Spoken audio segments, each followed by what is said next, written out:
In e-commerce, the name of the game isn't acquiring customers more often than not. And this is more prevalent for small businesses because they just don't have the budget of the major businesses. In e-commerce, customer acquisition cost is usually higher than what the customer spends the first time. If the customer spends $50 on a product, the brand will probably spend $60 to acquire the customer. They're losing money. The name of the game isn't acquiring the customer. It's keeping the customer coming back. And that's where NFTs really shine because of that core ownership of the NFT, because you own the NFT. It's your brand.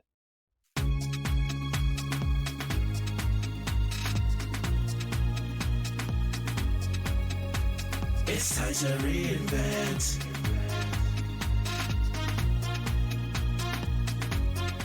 Welcome to Reinventing Perspective. Today we have an amazing guest who's going to tell us how to be future thinking while being present thinking, right? Eric, thank you so much for joining us. I have Eric McHugh, the president of SHOPX. Eric, please just give us an idea of who you are and what you're about. Sure. Thank you, Priscilla. I'm really excited to be here. My name is Eric. I'm 30 years old. I'm blessed to be living in beautiful Southern California right now. My main hobbies are chess, Muay Thai, reading, anything under the sun, and meditation. I just got back from a 10-day Noble Silence retreat in Joshua Tree, California.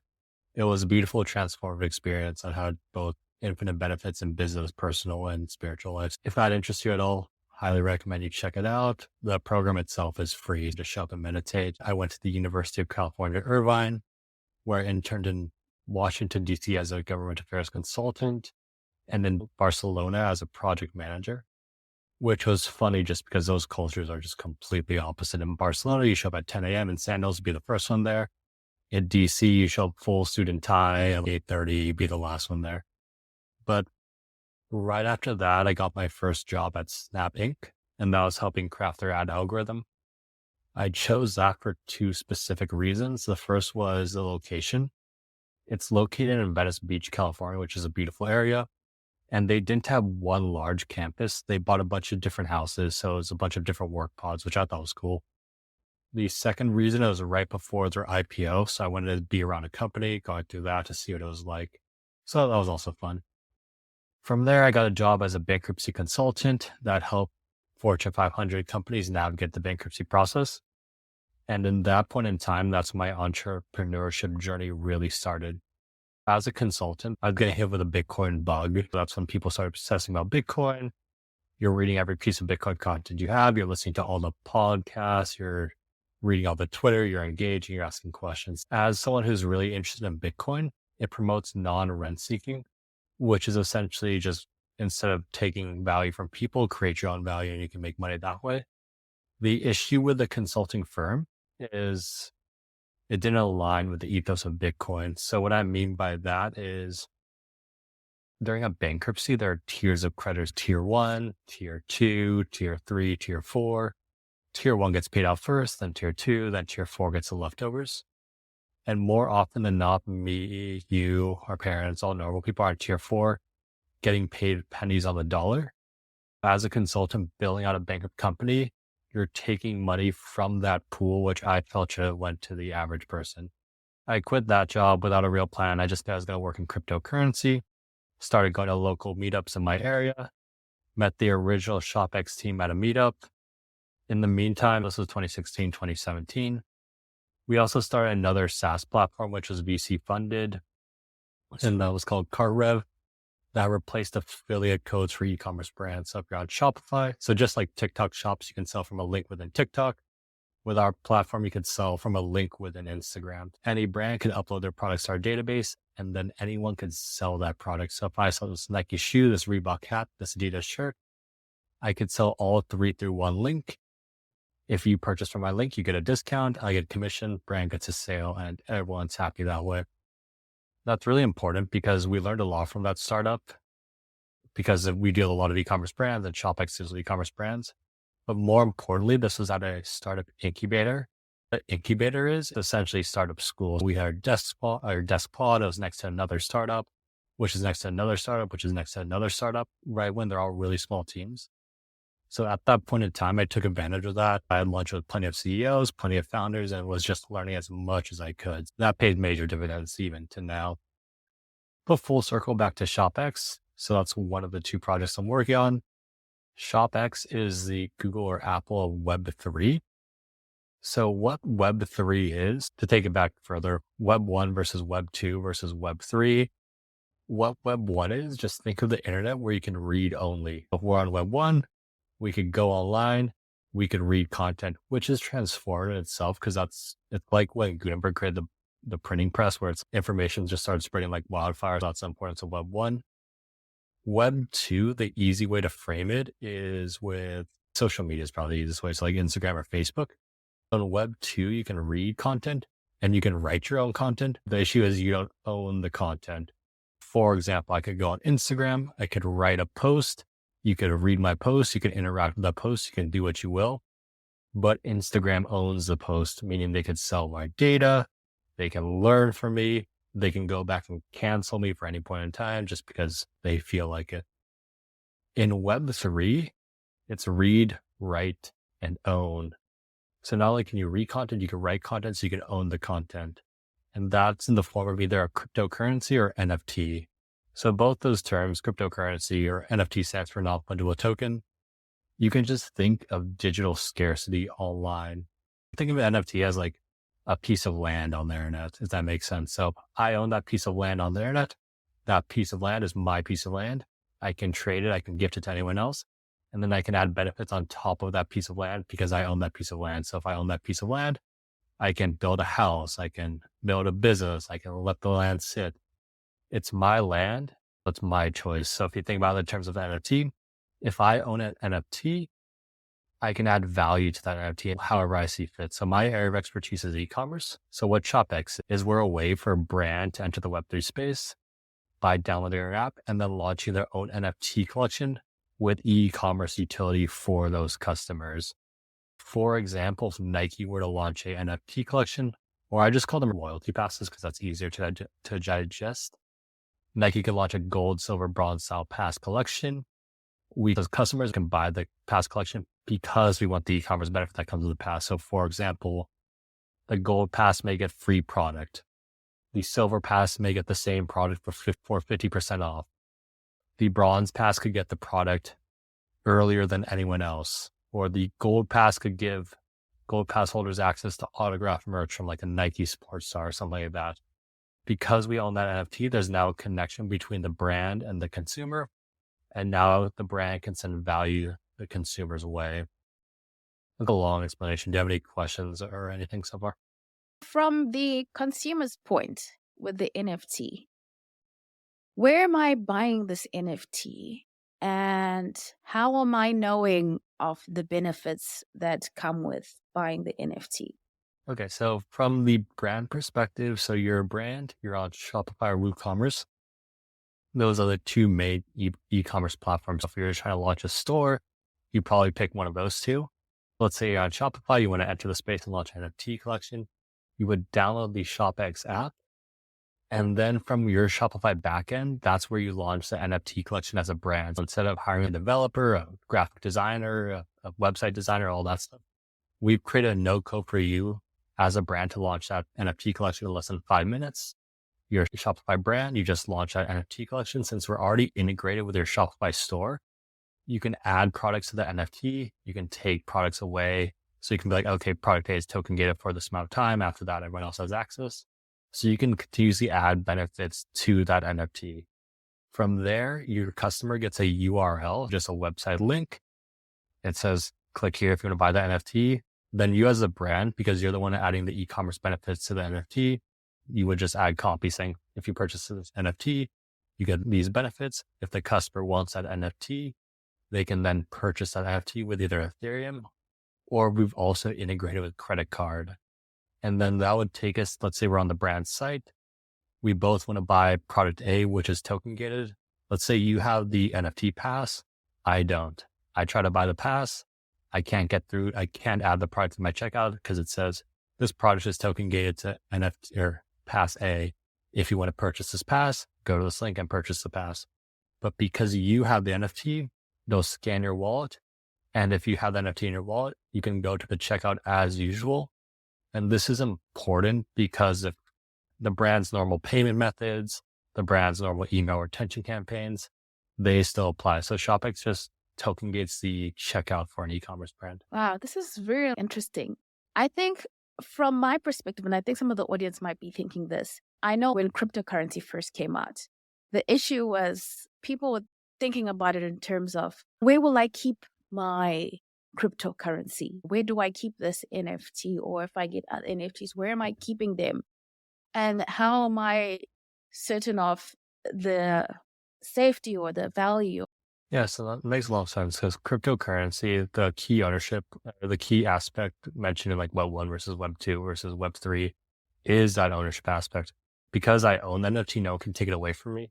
But at the same time, since I own the NFT, I have responsibility for properly taking care of that NFT or cryptocurrency.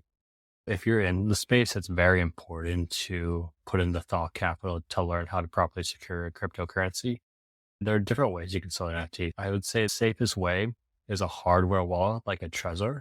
That's pretty much just a hard drive, which has your private keys, which are essentially access to your cryptocurrency. So let's say I have private keys, your cryptocurrency, it's not going anywhere, but only your private keys have access to that cryptocurrency or NFT. So if you want to transfer NFTs from one owner to another, if you have the private keys, you can do so. If you don't, you can't. But if anyone has the private keys, they can do so. It's very important to keep that secure. I would say that's the safest method.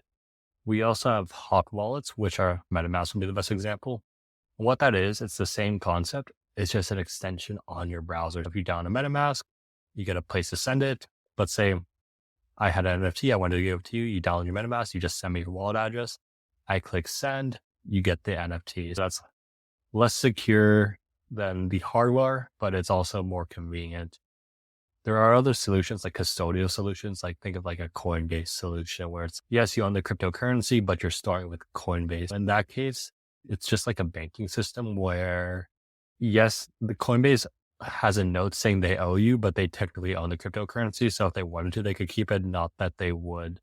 And we're also developing wallets where it'll just connect to your email or your social media. You just log into your social media, and then that social media holds the private keys, giving you access to that NFT. Because for Web3 to be successful in the long term, Web3 stuff has to be happening in the back end without anyone knowing that it's happening. Like my mom, she takes her phone, tap, her NFT does her thing, scans, gets her discount, the merchant gets paid. Neither of them know what's happening. A seamless experience. Eric, so for a small business owner, I have a Shopify store. What kind of products or what kind of shops are you seeing that have been the people to really quickly or first adopt these NFTs? In terms of use cases, I look 3 examples I like to go over: the enterprise, the mid-size one, and the small business one. I personally love the small business one because it highlights a lot of the benefits of NFTs. So in this particular case, he had an audience, but he didn't even have a Shopify store yet. His name is Husky Jackson. He's a dog on TikTok. He was able to launch his NFT collection prior to the release of his product. He launched the NFT collection. He made some money. He was able to use that money to actually create his product and design his website. And then from there, since people already bought into that NFT product, so they already own the NFT, he had a core customer base to already sell it to. So he hit the ground running. In terms of brands that are really adopting it quickly, I would say if it's a very popular item that sells out pretty much instantly, this is where NFTs really shine. Because, for example, another use case, the brand's issue was he'd release a limited time like hat collection. Within a second, bots would come up and purchase all of his inventory, flip it on the secondary market for 10 times the profit.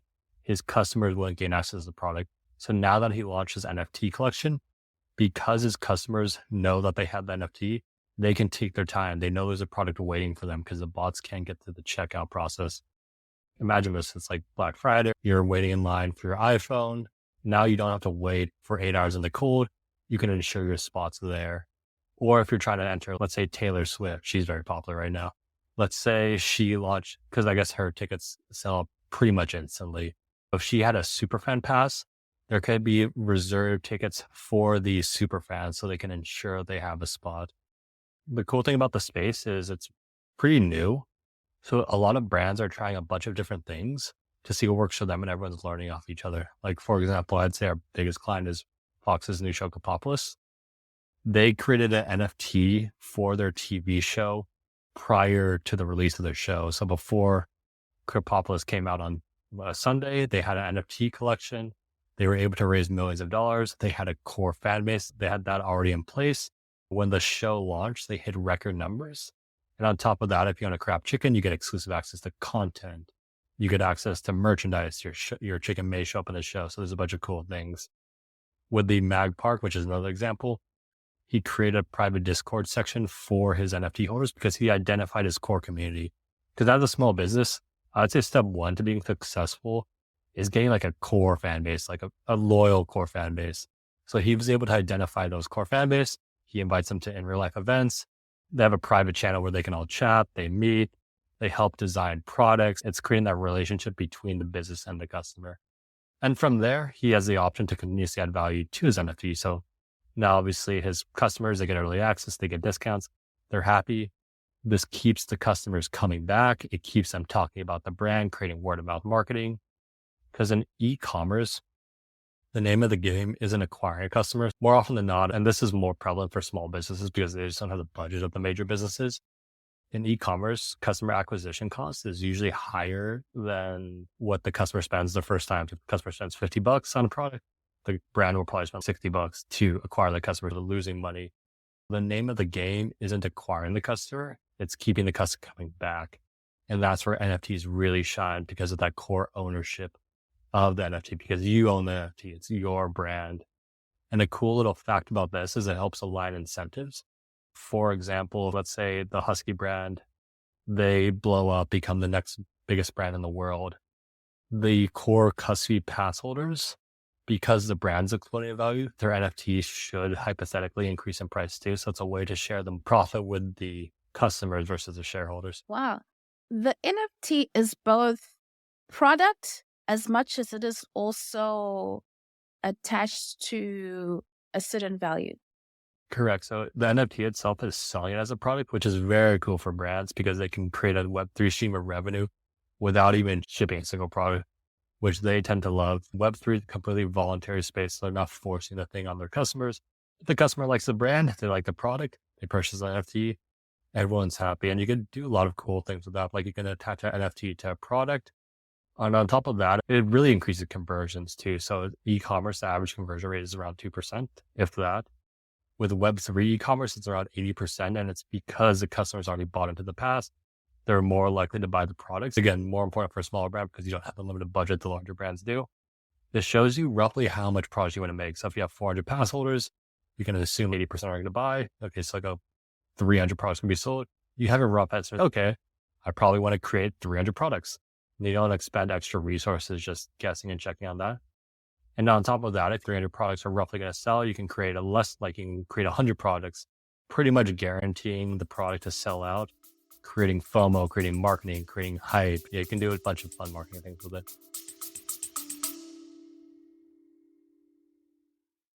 Hey, small business family, quick pause here. If you've been listening and thinking, I need help getting clear on my message and how to actually market this amazing thing I've created, I've made something just for you. It's called the Clarity Intensive, and it's 2 focused sessions, one-on-one, where we untangle your ideas, map out your next best move, and build a foundation for real business momentum. If you're done thinking what's the right thing to do, and you're ready for a customized strategy that fits you, this is for you. You'll find the link in the show notes, or you can visit the website www.reinventingperspectives.com/shop, and you'll see our Clarity Intensive 1-to-1 marketing coaching. Let's get back to the show. Wow, very interesting. The NFT, you purchase it once and you own it. And let's say because of whatever's happening in the company, the customer is also getting that upside. They can trade or they can sell it because they are the owner of the NFT. Am I understanding it? Correct. As a customer purchasing the NFT, it's your NFT. So you have the optionality to sell it for whatever, or you can sell it on the open secondary market for whatever price you want. So let's say I outgrow the hat brand, like I'm 50, I don't need hats anymore. I can pass it on to my family. I can sell for some sort of profit.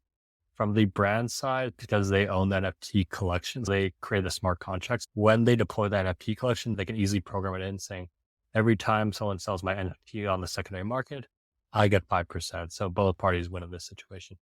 To purchase the NFT, you said you can either use a credit card or you can use a cryptocurrency in order to pay for NFT, which brings me to try to understand what's happening with cryptocurrency, because I think in the past year or year and a half, it was almost like everything in the crypto markets, the hype that had been there had gone away.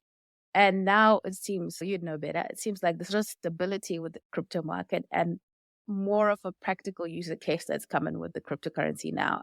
Is that correct, or am I reading it wrong? No, you're really right. In terms of cryptocurrency, usually it operates on 4-year cycles. The reason it operates on 4-year cycles is because Bitcoin is the number one cryptocurrency in the world. Bitcoin is king. Every 4 years, Bitcoin experiences a halving event. So what that means is right now there are, let's say every day, 900 Bitcoin are produced every single day for 4 years.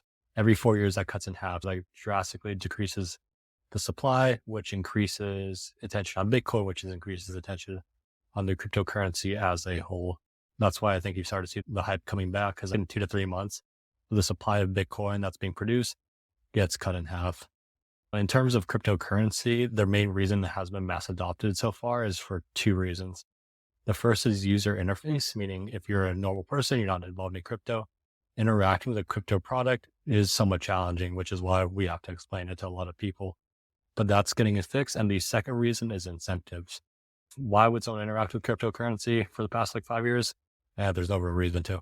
But companies like SHOPX, where we're adding a cryptocurrency product with an e-commerce utility, we're trying to change that. That's happening at scale in the back end. I'm sure you've encountered the reasons that people push back to this kind of new technology, just so that in case people are thinking it, you can speak to why people should or should not push back. Yes, I'd say the biggest reason it's been pushed by governments is, I guess, the nefarious uses for crypto. To that, I would say, okay, yes, the US dollar is for soft uses way more for that purposes. And on top of that, Bitcoin really is just a transparent ledger, meaning you can see every transaction, but pseudonymous. What pseudonymous means is right now in our present system, the people at the top, they can peer into everything we're doing financially just at scale. So whenever you do a credit card transaction, everything you buy at the store, it's all being linked to you and they're monitoring it that way. Whereas if you ask, what are they doing with the money? It's a black hole. And I'm in the United States, the treasury, they can't even pass an audit and they lose trillions of dollars every year. So with cryptocurrency, we can see where all that money is going. So it's a pseudonymous system, meaning A, we can look at the top and we can see where all our money is going, and it's our money. I think we should be able to do that. But B, they can't really mass surveil anyone. They can see the activity for each individual wallet. So they can see my wallet do stuff, your wallet do stuff, but they don't know it's my wallet or your wallet. With detective work, they can figure it out. They can, like a normal police work, let's say someone suspects this wallet of nefarious activity, they can relatively easily, okay, let's see where this is coming. Let's link this down. Then they can find who that is because it's all transparent, but they just can't do that across the board. I think that's really important. The second, honestly, there's lots of reasons why people want to get involved in crypto. And at this point, I believe it's the futures. Eventually, everyone's going to be using crypto, whether they know it or not. So if you want a little head start, I think it's in your best interest to research it. But if not, it's totally fine too. For the small business owner, the entrepreneur is thinking, wow, this is really exciting and this is the future and I want to be a part of this. I'm thinking of a person without any technical background or without any knowledge of how these things work, but who knows they want to have this option in how they do business. What ShopX does is we operate on e-commerce sites. So right now, the 2 biggest ones are Shopify and WooCommerce. So that has the majority of the market share. So if you're on either of those, you can download the app, then launch your NFT collection with the e-commerce utility. But let's say you're brand new, you just created a website, you're not sure how to do this. We do offer custom solutions, but that's more one-off tasks. You had a store, you were on Shopify for WooCommerce, you still want to integrate with ShopX. We can totally work with you to get that done. But if you're online and you're selling products online, Shopify and WooCommerce generally are the easiest. So odds are you're on one of those. But if not, it'll be a one-off solution. Thank you so much for that. Now, for the Web3, the distinction between Web 2 and Web 3 is really ownership. People have been creating content in the Web 2, And in the Web3, it's going to be about ownership. Like, how far out are we seeing that? Is that currently happening? How would someone position themselves to really get on that? I would say scaling wise, once everyone's using it, it's probably 4 to 5 years. Right now, we're at the beginning stages of Web3 mass adoption. And the reasons it's going to speed up is because Web3 is composable, meaning that's based off the compound natures of software. People just build on top of each other. Right now, we're seeing some major brands dipping their toes in, like the Nikes, the Sephoras, the NBAs. They're launching small projects. They're launching small collections just to see how it goes. And that was because of the long bear market we've been in. But with the bull market coming back, they're most likely to go all in. And so once Nike goes all in, Adidas has to go on, Reebok has to go all in, everyone has to go all in because Nike did that. And on top of that, I mentioned earlier that one of the barriers to entry is user interface. Nike has the resources and the incentives to create a seamless experience for their customer because they're Nike. They're not going to send their customer to some janky experience. And since Web3 is composable, Reebok can see that, Adidas can see that, everyone can see that, and then build seamless entry for their customers. And as more customers enter the space, more problems come up. Those problems get solved, making the whole space stronger. This is really exciting. And thank you so much, Eric, for coming on and really explaining that. I think this is something to try and be ahead of the curve. Now, you mentioned that you've just come back from a retreat. I love talking about this. Yeah. It's called a Vipassana meditation retreat, and it's a 10-day noble silence retreat in the desert. What noble silence means is there's no phone, there's no talking, there's nothing to do. It's really just meditate, eat, meditate, sleep. There's a walking path. So what this is, it's the method that the Buddha used to reach enlightenment.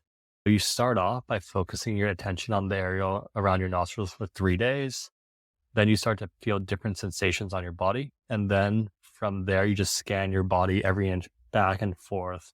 And this extracts the impurities, extracts the trauma that you stored in your body. So if you're a scientist and you had to send a piece of metal, like you're building a rocket, you have to send a piece of metal into space. You need that metal to be 100% pure. The best way to purify that metal is to run it through magnets. Those magnets would extract the impurities from the metal, leaving you the pure metal. With this method, you're just doing this on a spiritual level, and the side effects have been tremendous for me. The center itself is free. They're all over the world. If that interests you at all, I would recommend checking it out. It's one of those things, the more people who go into a retreat like this, the more positive the world gets, which I think is quite good. Thank you for sharing that. Eric, thank you so much for your time, and thank you for sharing the information that you have. I think it's really valuable. Please, where can people follow you, or where can they learn more about what you do? Sure. So if you're interested in SHOPX, the best place will be our website, shopx.co. I'm sure we'll add those in the show notes. If you're interested in dating, which is the first ever AI-powered matchmaking service, that's dating.io. But if you just want to, my intention is to be as helpful as possible. If you just want to meet, talk about anything, my Instagram would be the best bet. So ERICDMCHUGH. And Priscilla, thank you so much for having me. I'm really grateful. I think you crushed it as a host. Thanks.